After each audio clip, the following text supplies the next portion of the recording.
a comenzar. Llenar la tierra entera de su amor. Tú y yo cumplamos la gran comisión. Invito a que abra su Biblia, la carta del apóstol Pablo a los Filipenses. Epístola del apóstol Pablo a los Filipenses, capítulo número 1.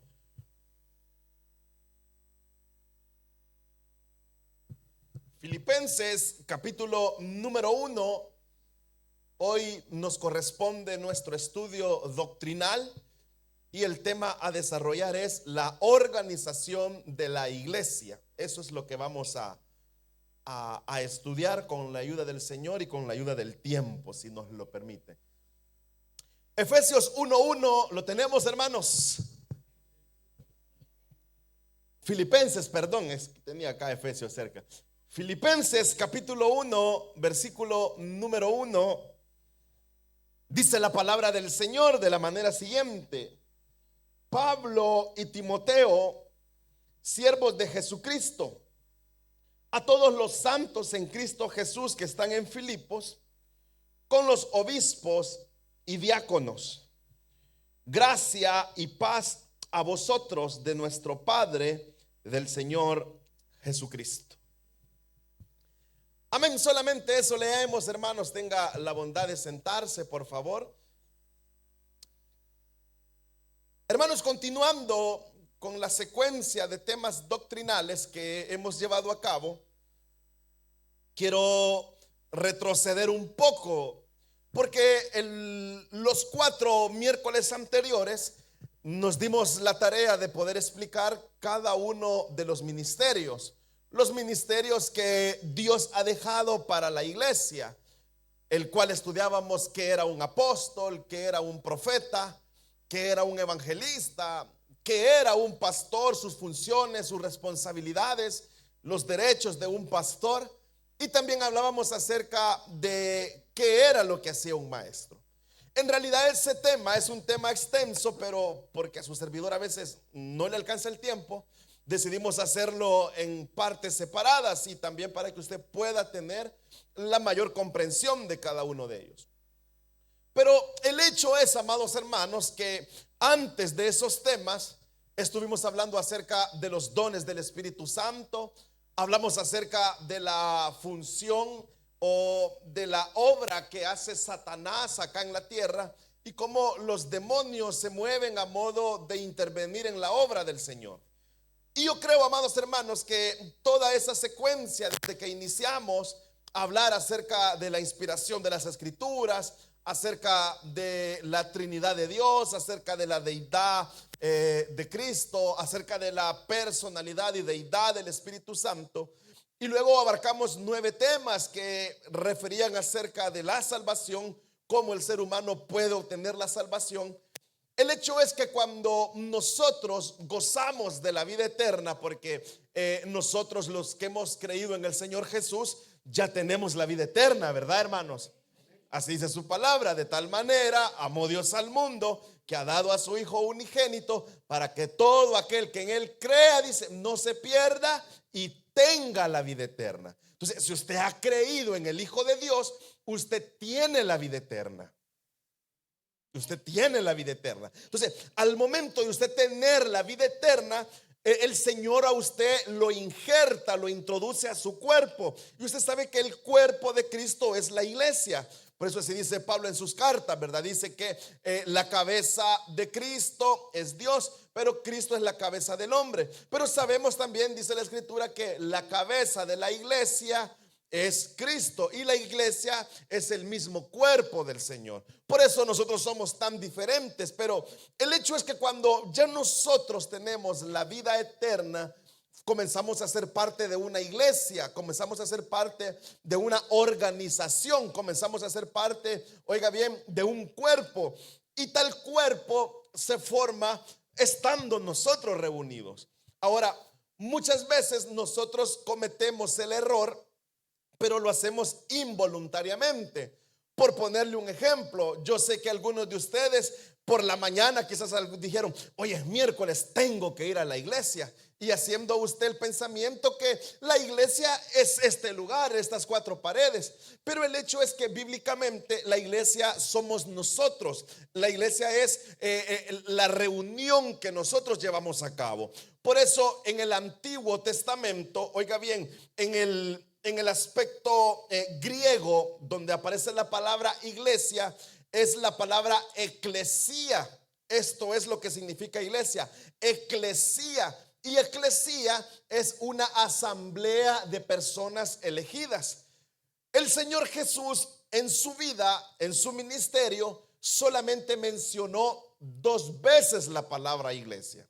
Usted puede encontrar en los evangelios que el Señor Jesús solo menciona 2 veces la palabra iglesia. La primera es cuando le dijo a Pedro, le dijo: Pedro, yo te digo que tú eres Pedro, le dijo, y sobre ti fundaré, le dijo, la iglesia, le dijo. Así le dijo, ¿verdad? Le dijo: sobre esta roca, le dijo, fundaré la iglesia, le dijo. O sea, ni las puertas del infierno podrán prevalecer contra la iglesia, dijo. Y también el Señor Jesús mencionó la palabra iglesia allá en Mateo, cuando Él está hablando acerca de, dice, si tu hermano, dice, no estoy seguro si es el capítulo 17 o el 18, pero dice allá en Mateo que si tu hermano peca contra ti, dice, anda, repréndele a solas, y si tu hermano se arrepiente, habrás ganado a tu hermano para Cristo. Luego dice, si no se arrepiente, toma 2 testigos, dice, y con estos 2 testigos anda, repréndele, y si no se arrepiente, entonces llévalo, dice, anúncialo a la iglesia, dijo el Señor. Entonces le menciono esto, amados hermanos, porque el principal trabajo del Señor Jesús fue ese: primero mostrar su amor, mostrar su misericordia. Pero lo que el Señor estaba haciendo era llevar a cabo, formar la iglesia, generar una estructura de la iglesia. Usted sabe que en aquel tiempo no existía la iglesia, y la idea de iglesia que Dios quiso formar, para los que hemos leído, ¿verdad?, desde Génesis a la fecha, usted recordará que cuando Moisés venía saliendo de Egipto, el Señor le dijo: me vas a hacer un tabernáculo. El tabernáculo va a tener un arca, va a haber una mesa, va a haber un candelabro, va a haber un lavacro. Entonces, y cuando todo eso, oiga bien, cuando todo eso ya hubo culminado, dice la escritura que descendió el Señor y una gran nube invadió el lugar, dice, porque estaba la presencia del Señor en ese lugar. Lastimosamente el tiempo, los años fueron deformando esa idea. Por eso Jesús, cuando llegó al templo, Jesús llegó a botar todo, porque el Señor les dijo: mi casa será casa de, dijo, oración. Y usted sabe que la oración es lo que nos permite comunicarnos con el Señor, cuando yo hablo con el Señor, pero también el Señor me responde. Entonces los judíos habían trastornado totalmente la idea del Señor. Por eso el Señor viene y el Señor comienza a formar sus discípulos. Y cuando el Señor comienza a formar sus discípulos, les encarga una tarea, les da los parámetros, les da las direcciones, a tal grado que dice la escritura en el libro de Hechos que cuando ellos estaban reunidos en el día de Pentecostés, allá en el aposento alto, descendió el Espíritu Santo sobre ellos, y se cree, y muchos teólogos dicen que esa fue como la contraforma, ¿verdad?, de lo que se vio allá en el tabernáculo, pero que ahora la iglesia está siendo formada, fundada en ese momento. Ahora, usted que ha leído el libro de los Hechos, usted se dará cuenta que hay muchos aspectos, y como se lo dije, ¿verdad?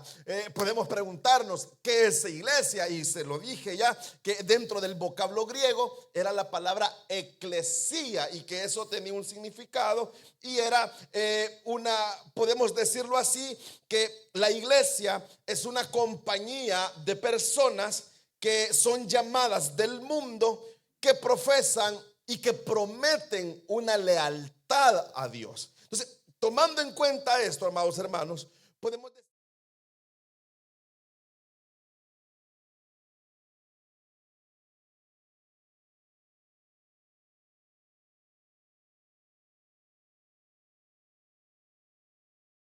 ve, ahí van los hermanos, dicen. Yo recuerdo que allá en mi país era común ver un autobús de hermanos que iban para la iglesia, exactamente así como cuando nosotros vamos a Milano en octubre, ¿verdad? Entonces, de repente, ¿verdad? Iba un bus de cualquier ruta que sea, pero de repente lo identificaban porque ellos iban cantando coros dentro del bus. Entonces, cuando la persona iba a hacer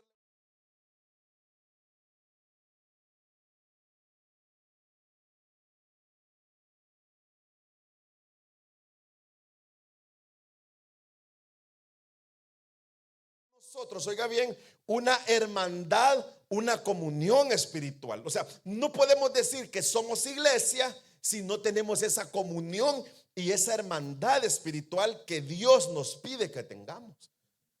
Entonces, por eso cuando decimos nosotros iglesia, usted rapidito, ¿verdad? Le dicen, quizá cuando usted estaba recién convertido, le dicen, ah, ya te hiciste hermano, le decían a usted. Tal vez otro aspecto que podemos decir es que nos llaman creyentes. Al llamarnos creyentes es porque nosotros creemos en la doctrina del Señor, creemos en la salvación del Señor, creemos en las enseñanzas que el Señor nos dice. Pero también nosotros, la Biblia nos llama como escogidos, porque usted y yo somos de los escogidos del Señor, ¿verdad, hermanos? Entonces, siendo de los escogidos de Dios, quiere decir que hemos sido llamados. O sea, voy a ponerle un ejemplo. Supongamos que usted, todos los que estamos acá, estamos desempleados, pero llevamos nuestro currículum a una empresa y la empresa dice, bueno, vamos a tomar y ellos eligen, escogen. Pero cuando a usted lo escogen, oiga bien, en un trabajo, lo están escogiendo para que usted desempeñe una función específica dentro de ese trabajo o dentro de esa empresa. Entonces, con esto quiero animarle que si Dios lo ha escogido a usted, que usted no esté en la iglesia, o sea, en la reunión que tenemos nosotros, sin hacer nada. El Señor lo llamó a usted para hacer algo. Amén, hermanos. El Señor nos llamó para hacer algo. El Señor nos llamó quizá para algunos para ser diáconos, ya lo vamos a ver. El Señor quizá a uno los llamó para ser santos y ya le voy a explicar el término santo que se está refiriendo acá a la Escritura. Pero el hecho es que cuando hacemos todo ese enfoque, también tenemos, como lo dice el libro de los Hechos, el denominador, por decirlo así, o el adjetivo que nos llaman cristianos. Por ejemplo, hay personas que dicen, no, a fulanito no le ofrezcan eso porque es cristiano. O de repente, ¿verdad? Usted tiene compañeros de trabajo y sus compañeros de trabajo están haciendo ahí en mi dialecto se dice tramafás, no sé si ustedes lo logran comprender, ¿verdad? Están preparando una vuelta ahí, ¿verdad? Que quieren sacar algo que no les pertenece y que están armando ahí su vuelta. Entonces le dicen a fulano, no, a él no lo meten porque él es cristiano, dicen. Entonces, porque conocen las cualidades que nosotros tenemos. Entonces, al nosotros, amados hermanos, comprender esto, porque para nosotros es bien fácil decir, ¿verdad? Ah, estás yendo a la iglesia. Ah, de repente vamos a la iglesia. Les invito a la iglesia. O no se queden, hermanos, vamos a la iglesia. Entonces encontramos ese aspecto que nos abarca, que nos incluye, que nos mete. Pero al llegar a este lugar, usted sabe que bíblicamente este lugar necesita una estructura.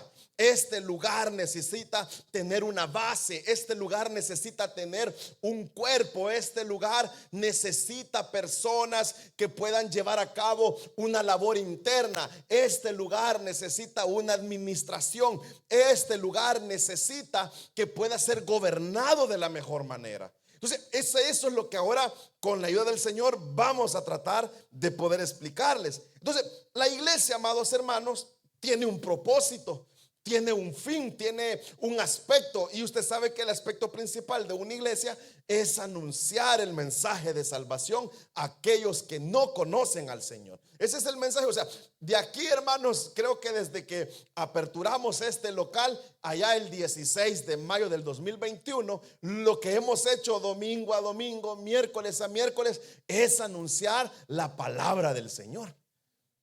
Y no nos vamos a detener hasta que Cristo venga, porque yo creo que la mejor noticia que podamos dar a las personas es que existe un Dios que puede transformar la vida de las personas. Entonces, esa es la función de la iglesia. Entonces, el Señor Jesús lo dijo así. Mire, usted recordará allá en los evangelios, el Señor Jesús dijo esto: yo, dijo el Señor, soy la vid y ustedes son los pámpanos, dijo. Entonces, pero el Señor dijo: separados de mí, nada podemos hacer. Entonces, no nos podemos llamar, oiga bien, que somos una iglesia, que somos la reunión de los santos, si de repente acá lo que vamos a hacer es comenzar a contar anécdotas, ¿verdad? No, lo que tenemos que tener como iglesia es la conexión con la vid, para que nosotros, los pámpanos, podamos llevar ese fruto. O sea, no puede haber un fruto si no hay una vid. No puede haber un pámpano sin su rama. O sea, no puede darse eso. Entonces, eso es lo que el Señor Jesús estaba diciendo. Entonces, cuando nosotros llegamos a esto, usted recordará lo que le mencioné anteriormente. La iglesia fue consagrada allá en Pentecostés, cuando el Espíritu Santo se derramó sobre cada uno de ellos. Ahora, en el versículo que ahora hemos leído, dice la escritura, vea, dice, primero, este es un saludo de una carta. Usted sabe que el autor de una carta, lo que está haciendo antes de dar una carta es un saludo. No sé cuántos de los que están acá en algún momento mandaron una carta a su familiar que estaba en otro país. No sé cuántos hicieron eso, que de repente, ¿verdad? En aquel tiempo, cuando no había WhatsApp o cuando no había una forma de comunicarse,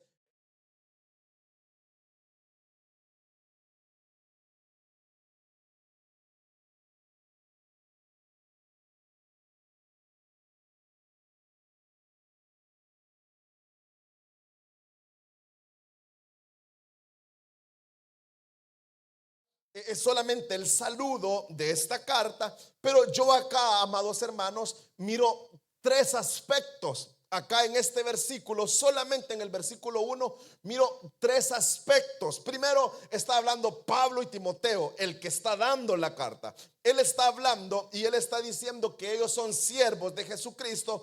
Esto es lo que estamos notando. Se recuerda, ellos son los apóstoles. Aquí yo quiero que usted aplique lo que estudiamos todas las semanas anteriores. Ellos son los que han sido enviados por Dios. Ellos son los que Dios envió para que se estableciera esta iglesia de Filipos. Pero el hecho es que ellos están enviando esa carta primero a quienes, la escritura dice acá, a todos los santos.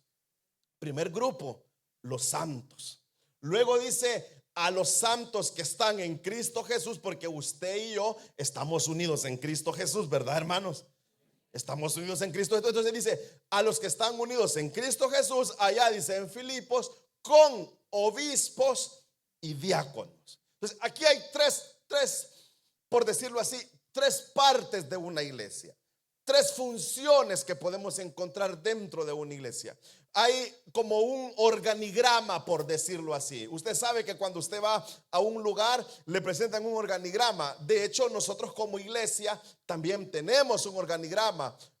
Se lo voy a poner de una forma fácil. En el sistema celular, la persona que está en alto es el supervisor. El supervisor tiene en escala sus líderes con sus anfitriones y luego los miembros. Entonces, pero ese organigrama que está viendo usted acá, Pablo lo está haciendo ver de una manera que la iglesia necesita esta estructura. La necesita a tal grado según las necesidades locales que la iglesia puede tener.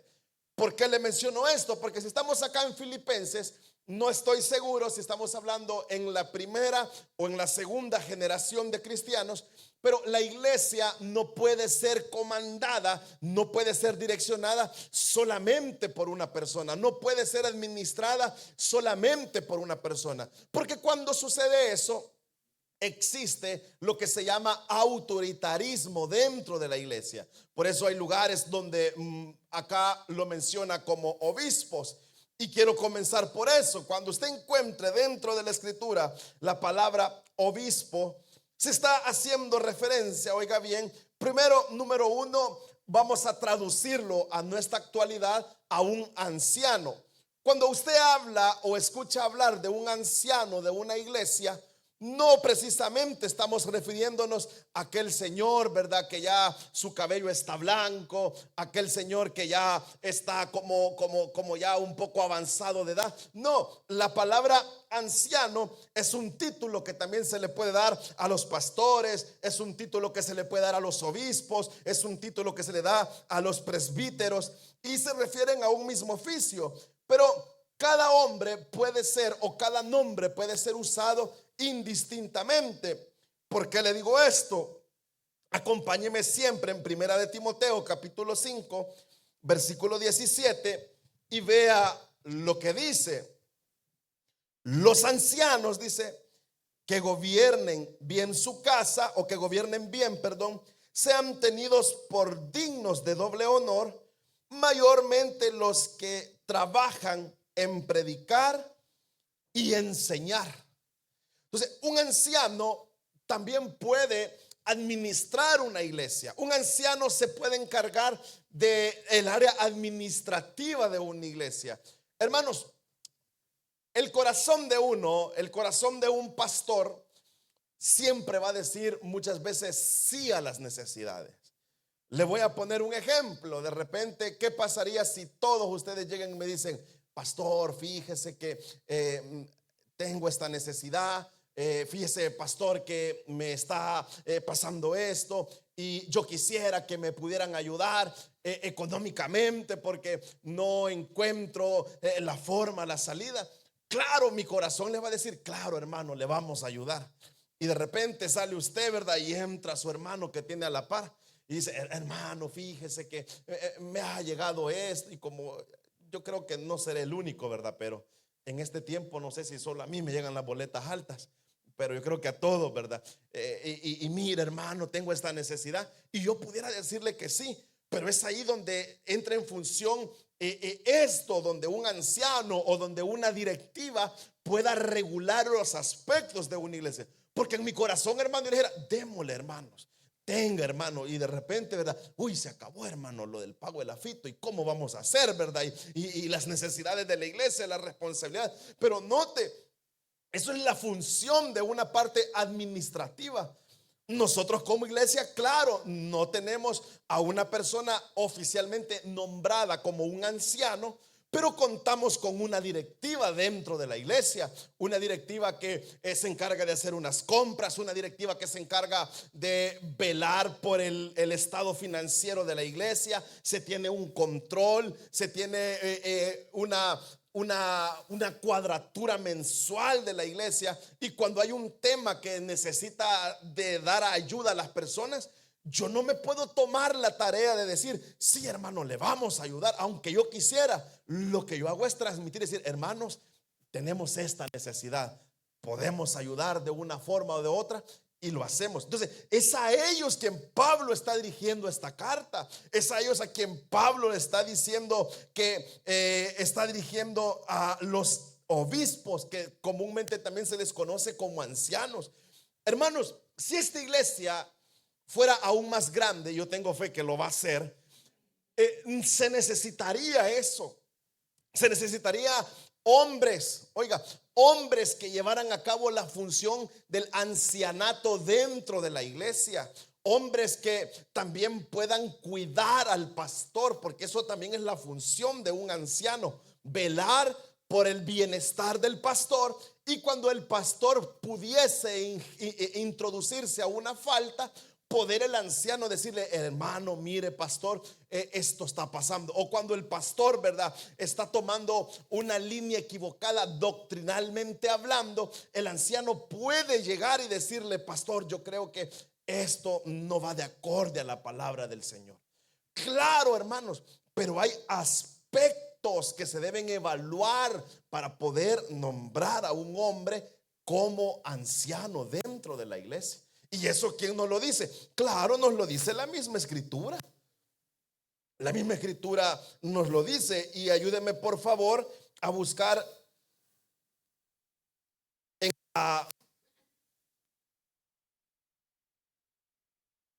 la carta a Timoteo, siempre,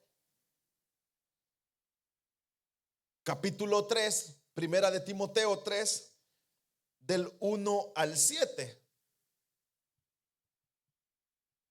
vea lo que dice.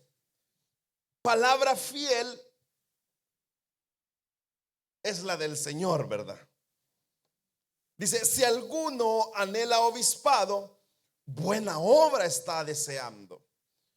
El hecho es, amados hermanos, que yo creo que muchos anhelamos ir escalando en la iglesia, ir escalando en la obra del Señor. Por eso dice acá, aquel que está anhelando un obispado o un ancianato o un pastorado o un presbítero, buena obra está deseando. Está deseando algo maravilloso en su vida. Pero continuemos, el versículo 2 dice, pero es necesario, dice, que el obispo o el anciano, dice, sea irreprensible, que no tenga una reprensión que se le pueda hacer, que no tenga un aspecto en el cual le puedan nombrar a esta persona y decir, mire, esto no está bien. Claro, no son perfectos, no somos perfectos, pero aquí comienza a mencionar algunos aspectos donde dice, bueno, que ese hombre que está anhelando el ancianato, bueno, sea marido de una sola mujer, que sea un hombre sobrio. Usted sabe que lo contrario de sobrio es...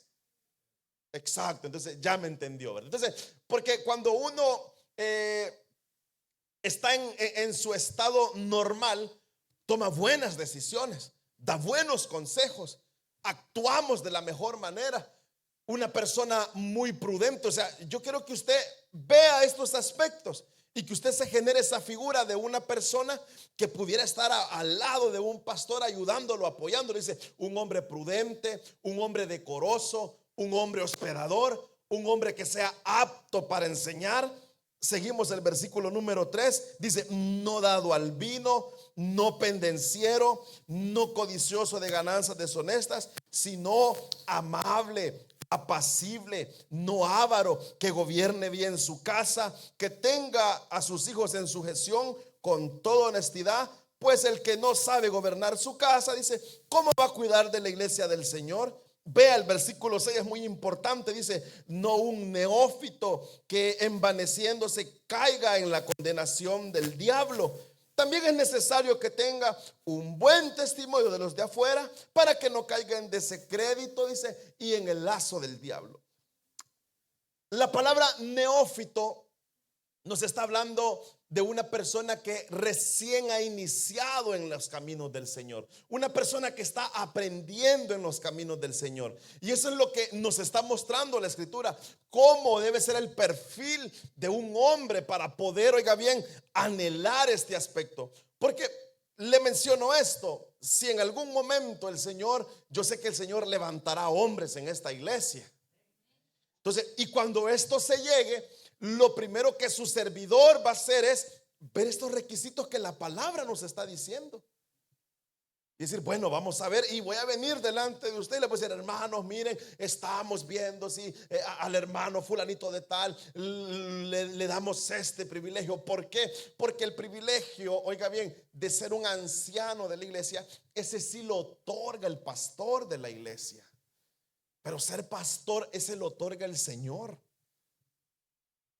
Eso lo da el Señor. Entonces uno viene y dice, uno busca, uno expone el carácter, uno expone la conducta de las personas, porque aquí todos nos portamos bien, ¿verdad, hermanos?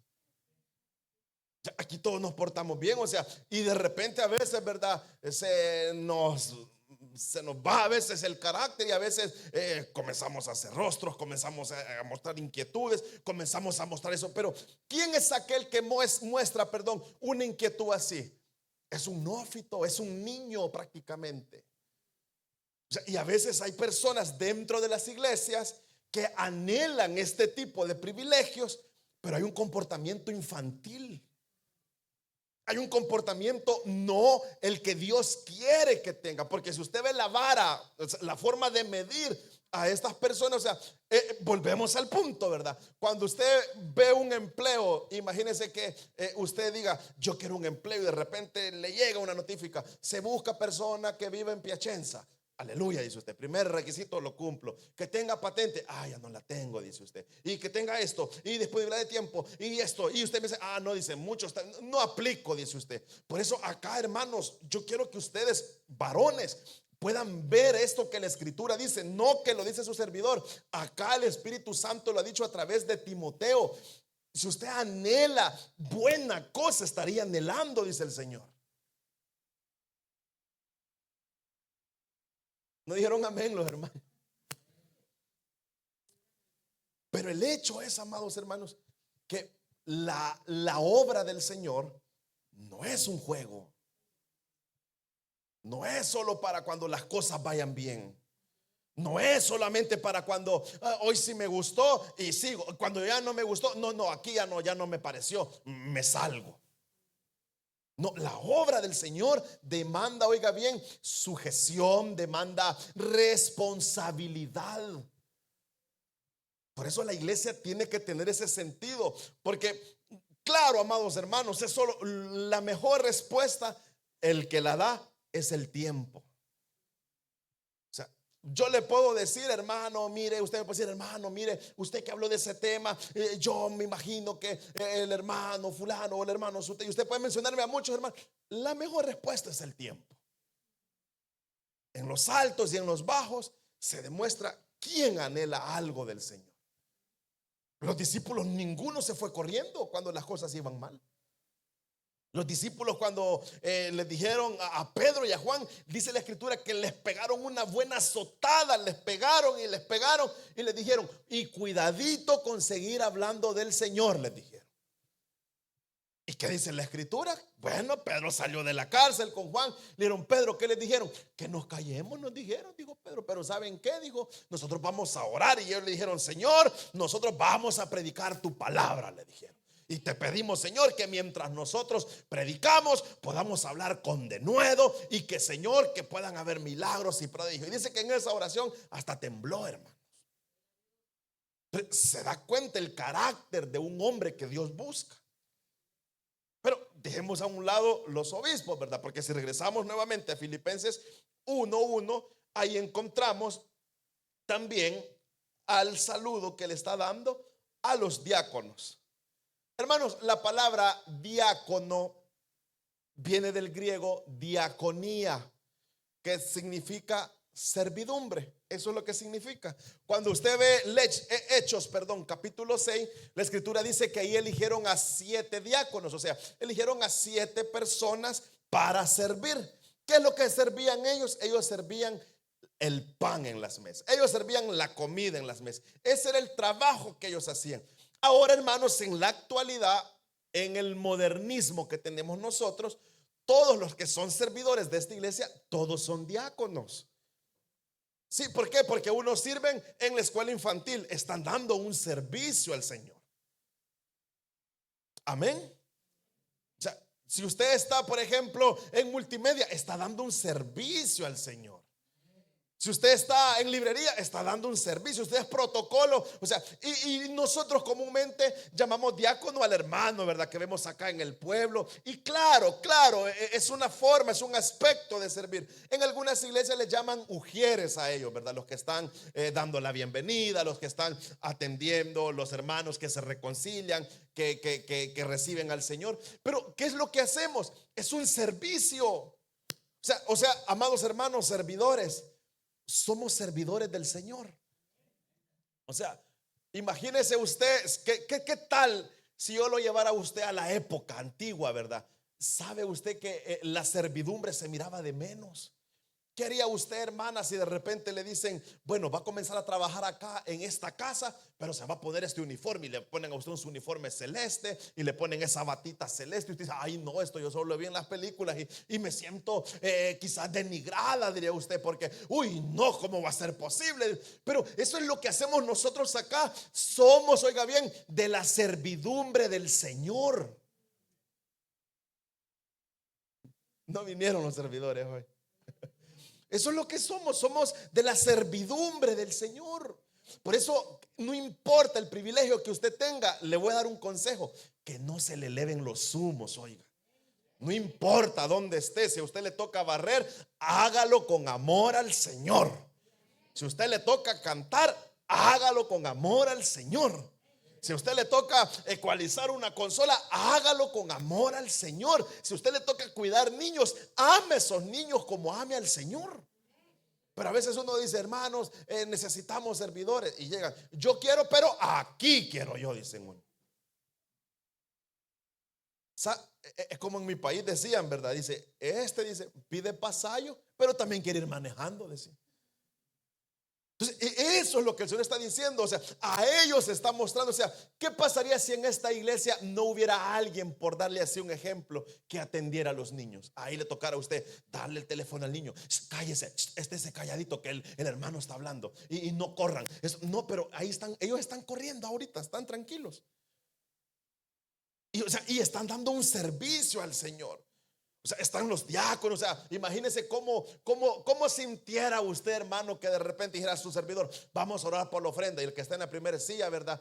Como que si estuvieran jugando la papa caliente. Echa su ofrenda y usted pasa el canastito y pásale al otro, pásale al otro, pásale. No, o sea, es necesaria una servidumbre en la casa del Señor. Pero a veces, amados hermanos, como decía un pastor allá en El Salvador, nos enamoramos de un uniforme, de una divisa, nos vemos guapos, nos vemos elegantes. Por eso el otro año color verde van a ser todos los uniformes. Verde con amarillo y café zapatos. Es que nos vemos elegantes, ¿verdad, amados hermanos? Nos vemos bien elegantes, nos vemos bien preciosos. Claro, si es que yo creo que hasta usted se sorprende cuando se pone el uniforme el domingo y se para frente al espejo y usted dice, aleluya, se dice usted mismo. Pero no se le olvide que usted es parte de la servidumbre del Señor. O sea, la iglesia necesita, oiga bien, personas que administren la iglesia, personas que velen por el cuidado de la iglesia. Ya Dios ha regalado hombres, pastores, maestros, pero también el Señor está dando la sabiduría a un pastor para que el pastor pueda llamar a un servidor a una área. O sea, y ese privilegio tiene que usted cuidarlo porque solo le dura un año. ¿Y cómo se cuida de ser diácono? Bueno, hermanos, yo cuando pasan situaciones digo, mire, hermano, la única forma que usted puede quedar descalificado de un privilegio es que usted haya pecado. Esa es la única forma. Ya si usted me dice, hermano, mire, pero ¿cómo voy a servir si me han amputado un pie? Bueno, gloria a Dios, ¿verdad? Siéntese. No, porque la escritura dice, ¿verdad? Todos los que amamos a Dios, todas las cosas nos ayudan para bien. Entonces, gloria a Dios que le cortaron un pie, ¿verdad? Porque el Señor dijo, es mejor llegar manco, dijo. Amén o no amén. Claro. Entonces, el hecho es ese. Pero también acá menciona a los santos. Y los santos, amados hermanos, son todos aquellos que Dios llamó para su gloria. O sea, usted es un santo del Señor. Ya que usted no se la crea por la vida pecaminosa, desordenada que lleve, es otra cosa, ¿verdad? Pero la palabra santo es apartado para. Apartado para. Por eso usted se recordará allá en el templo, los vasos, los platos, la mesa, los panes, todo eran apartados para algo. Entonces, usted que es santo de esta iglesia, anhele un privilegio entonces. Porque ¿de dónde cree que vamos a ir? Yo le pregunto a usted, supongamos, hermanos, que necesitamos un nuevo servidor en una área de esta iglesia. Yo no lo voy a ir a buscar a la Vía Roma. O sea, no lo voy a ir a buscar allá. O sea, ¿o cree que usted me va a encontrar un sábado por la mañana en el mercado? ¿Y qué anda haciendo? Aquí buscando un diácono, fíjese, porque en la iglesia, no, ¿verdad? Se busca dentro de los santos. Por eso le dije al inicio, si Dios nos llama, es porque algo quiere hacer en nosotros. No quiere que pasemos todo el tiempo de nuestra vida cristiana calentando una silla. Hay personas que se les dice, mire, no le gustaría servir en la iglesia. No, fíjese que yo creo que estoy muy tierno todavía. Y ya lleva como 10 años en el evangelio, ¿verdad? Por eso nosotros tenemos que, hermanos amados, madurar en esa área. Aquel que solo es un santo, anhelar, ocupar una parte del servicio del Señor. Y aquel que es servidor del Señor, ir anhelando. Por eso Pablo dijo, aquel que anhela un obispado, buena cosa está deseando, dice. Oiga esto, o sea, aquel que anhela ser un pastor, buena cosa está anhelando, dice la escritura. Ningún hermano dijo amén. Yo seguiré orando. Buena cosa anhela, dice. Buena cosa está anhelando, dice. Pero ¿qué es lo que nos dijo Santiago allá? Dijo, si ustedes quieren ser maestros, dijo Santiago, buena cosa anhelan, dice Santiago en su carta. Pero sepan que conforme a lo que están anhelando, el Señor los juzgará, dijo el Señor. Entonces, ¿qué es lo que necesitamos en la iglesia? Hermano, no puede haber una iglesia solo con un pastor. No puede haber una iglesia solamente con ningún servidor, ¿verdad? No puede haber una iglesia, ¿verdad?, donde no exista una directiva. Que de repente, vaya hermano, aquí está la ofrenda, désenlas al pastor, ahí pónganselas en la oficina, que él las lleva y él las administra. No puede haber eso. O sea, eso si se da en una iglesia, eso no es lo correcto. No es lo correcto. O tomen, denle en las ofrendas. Hermanos, cuando oren por la ofrenda y la cuenten, por favor, désenlas a mi esposa, dicen los pastores. No puede existir eso. La iglesia tiene que tener una organización. La iglesia tiene que tener una estructura, porque los que venimos al evento de matrimonios, usted se recordará que el pastor Rubén nos habló acerca de una estructura en el matrimonio. O sea, cuando nosotros construimos nuestra casa, nosotros le damos una estructura. Tenemos las columnas, tenemos el pavimento, eso es lo que se está buscando. Y la iglesia tiene que tener esa organización. Tiene que tenerla, porque si la iglesia no la tuviera, entonces, amados hermanos, no estamos haciendo las cosas como lo dice la escritura. Por eso sí lo comprendí bien yo cuando iniciamos esta obra. Bueno, dijimos allá, me recuerdo, un 23 de mayo del año 2020, Vícolo del Pavón, el número 20, a las 5 de la tarde tenemos la célula. Hermanos, les dije yo, tenemos que hacer una directiva. Tuvimos una directiva y luego cuando ya nos mudamos acá a este local, ¿verdad? Ya no éramos una célula, ya éramos ya una iglesia celular. Hermanos, necesitamos legalizar la iglesia. La iglesia, por si usted no lo sabía, esta iglesia está legalizada con las autoridades italianas. O sea, no somos clandestinos. O sea, no predicamos al Señor en negro. Oye, para que me entienda, ¿verdad? O sea, si usted pregunta, tenemos nuestros estatutos con nuestra doctrina sellados por la agencia de la entrada. La iglesia tiene su códice fiscal. O sea, si tenemos que hacer un trámite, ¿a nombre de quién lo hacemos? Francisco Martínez. No, a nombre de, oiga, Missione Cristiana Elim Piacenza, Italia. Entonces, tenemos esa estructura. Claro, amados hermanos, cuando esta iglesia crezca, ¿verdad?, y nos vayamos a nuestro local, que va a ser más amplio. Amén, ¿verdad? Claro, ahí su servidor no va a dar abasto. Imagínense cuando seamos una iglesia grande, digamos, 2 cultos los domingos, hermano. Aleluya, ¿verdad? Y a usted le va a tocar el de las 5 de la mañana los domingos. ¿Se da cuenta? O sea, no va a estar su servidor, ¿verdad?, en un culto. No, ahí como el Señor es tan perfecto en lo que hace, llamará a hombres para que sean ancianos de la iglesia. Llamará nuevos pastores. Es que eso así es, hermanos. Hay una transición en la iglesia. O sea, yo se los digo a ustedes. Hay quienes piensan que yo me quiero morir. No, yo quiero vivir, hermano. Yo le pido al Señor servirle a mis 70 años, ¿verdad? Y llegar, como decía nuestro hermano que ya está con el Señor, alábelo, decía. Alábelo que él vive, decía. O sea, que mi vejez se termine en el Señor. Pero yo le digo a usted muchas veces, y usted quizás lo percibe mal, pero yo no voy a ser eterno con ustedes. Y tiene que darse una transición en eso. Así como cuando el Señor hizo la transición entre Moisés y Josué. O sea, eso se va a dar, pero que tengamos un fundamento en eso. Y si un día nos mudamos de este lugar, pero que la estructura se vaya moviendo donde quiera que vayamos. Si usted ha leído, oiga bien, el libro de Éxodo y Levítico, me va a entender lo que digo. Cuando desarmaban la tienda de campaña, se movilizaban, la volvían a armar, la volvían a poner. Si no me entiende lo que le hablo, póngase el día en la lectura. Deje de ver televisión hasta altas horas de la noche y lea la palabra del Señor.